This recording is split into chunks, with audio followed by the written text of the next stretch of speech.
മൂഴിയാറിൽ കാട്ടാന ആക്രമണം. കാടിനുള്ളിൽ നിന്ന് തേൻ ശേഖരിച്ച ശേഷം തിരികെ വരികയായിരുന്ന ആദിവാസി കുടുംബത്തിന് നേരെയാണ് ആക്രമണം ഉണ്ടായത്. ഒറ്റക്കൊമ്പനാണ് ആക്രമിച്ചത്. ശ്രീകുമാരൻ ചേരുന്നു പത്തനംതിട്ടയിൽ നിന്ന്. ശ്രീജിത്ത്, ആർക്കെങ്കിലും പരിക്കുണ്ടോ ഈ ആക്രമണത്തിൽ? പരിക്കുണ്ട്, പക്ഷെ ഗുരുതര പരിക്കല്ല.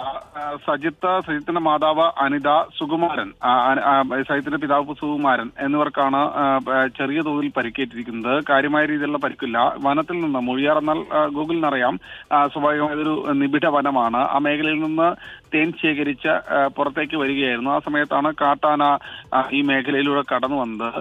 ഇരുവരും ഇരുചക്ര വാഹനത്തിൽ സഞ്ചരിക്കുകയായിരുന്നു. ഈ മൂന്ന് പേരായിരുന്നു ഈ വാഹനത്തിൽ ഉണ്ടായിരുന്നത്. ആ വാഹനത്തിന് നേരെ പാഞ്ഞെടുക്കുകയായിരുന്നു. ആ സമയത്ത് വാഹനം മറിയുകയും അതുപോലെ തന്നെ ഈ മൂന്ന് പേർക്കും പരിക്കേൽക്കുകയും ചെയ്തിരുന്നു. എന്നാലും കാര്യമായ രീതിയിലുള്ള പരിക്കുകളല്ല എന്നാണ് ഏറ്റവും ഒടുവിൽ മനസ്സിലാക്കുന്നത്. ഇരുവരെയും എന്തായാലും ആശുപത്രിയിൽ പ്രവേശിപ്പിച്ചിട്ടുണ്ട്. കാര്യമായ രീതിയിലുള്ള പരിക്കുകളല്ല. പക്ഷേ ആന ആ സമയത്ത് തന്നെ ആ മേഖലയിലൂടെ കടന്നുപോയി. മറ്റു പ്രശ്നങ്ങളിലേക്ക് കാര്യങ്ങൾ നീങ്ങിയിട്ടില്ല. ഗൂഗിൾ. ശരി, ശ്രീകുമാരാണ് വിവരങ്ങൾ നൽകിയത്. പത്തനംതിട്ട മൂഴിയാറിലാണ് വനത്തിൽ നിന്ന് തേൻ ശേഖരിച്ച് മടങ്ങിയ സംഘത്തെ കാട്ടാന ആക്രമിച്ചത്. ഏതായാലും പരിക്കുകൾ ഗുരുതരമല്ല എന്നത് ആശ്വാസകരമാണ്.